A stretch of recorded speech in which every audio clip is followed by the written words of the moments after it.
সংস্কৃতি অঙ্গনের খুব ক্ষুদ্র একজন মানুষ হিসেবে কাউকে উপদেশ দেওয়ার মতো স্পর্ধা আমার নেই। তারপরও একেবারে ক্ষুদ্র একজন অভিনেতা হিসেবে, এই সমাজের মানুষ হিসেবে বর্তমানে বাংলাদেশ এবং আমাদের পার্শ্ববর্তী দেশের সাথে আমাদের সম্পর্কের যে টানাপোড়েন চলছে, সে বিষয়ে একটু সামান্য কথা বলে রাখা আমাদের সবারই বোধহয় প্রয়োজন। সচেতন হওয়া প্রয়োজন, সাবধান হওয়া প্রয়োজন, আরও বেশি গভীরভাবে নিজেদের উপলব্ধি করার প্রয়োজন এসেছে বলে মনে করি। রাজনীতি আমরা করি বা না করি, রাজনীতির দ্বারাই আমরা সবাই নিয়ন্ত্রিত হই। একটি রাষ্ট্রের সমস্ত চালিকা শক্তি হয় রাজনীতি এবং অর্থনীতি। 5 আগস্ট রাজনৈতিক পট পরিবর্তনের পরিপ্রেক্ষিতে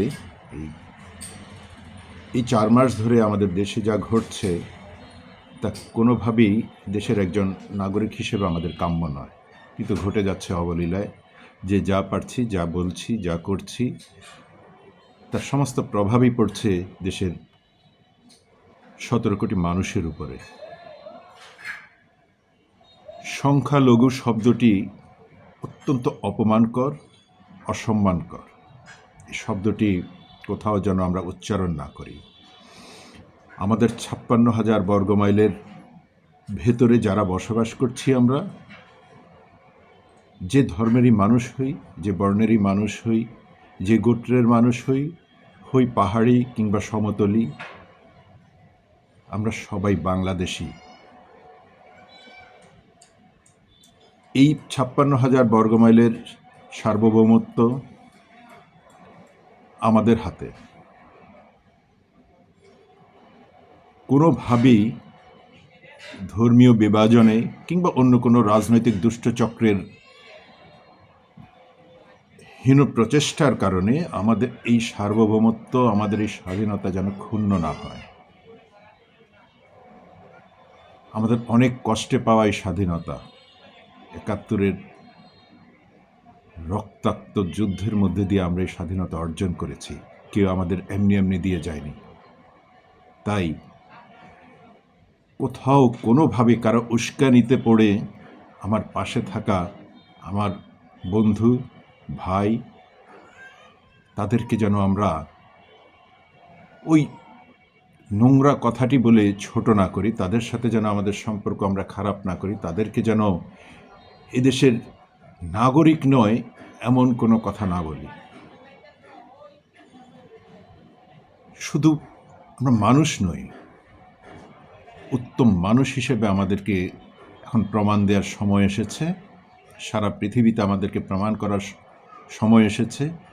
আমরা ধর্মীয় বিভাজনে কোনোভাবেই বিভাজিত হব না, কোনোভাবেই আমাদের রাষ্ট্রের স্বাধীনতা, সার্বভৌমত্ব অন্য কারো কাছে বিকিয়ে দেব না। আমাদের রাজনৈতিক পরিচয় যাই হোক, যে যেই রাজনৈতিক মতাদর্শে বিশ্বাস করেন, তাদের সবার প্রতি সম্মান রেখে বলছি, বিনীত সম্মান রেখে বলছি, রাজনৈতিক বিভাজন থাকতেই পারে, কিন্তু ধর্মীয় বিভাজনে আমাদের দেশটাকে আর বিভক্ত করবেন না। একটা জায়গাতে আমাদের ঐক্যমত থাকতেই হবে, তা হচ্ছে এই দেশটা আমাদের, আমাদের সবার, অবশ্যই সবার।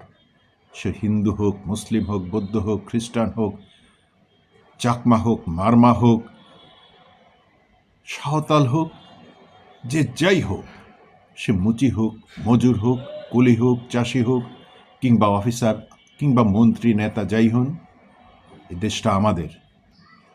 পাশের দেশ যা করেছে তার উত্তর কোনোভাবে আমরা অসভ্যভাবে, নোংরাভাবে দেব না। এই প্রতিজ্ঞা আমাদের সবার করতে হবে। আমরা অবশ্যই প্রমাণ করব আমরা একটি উন্নত জাতি।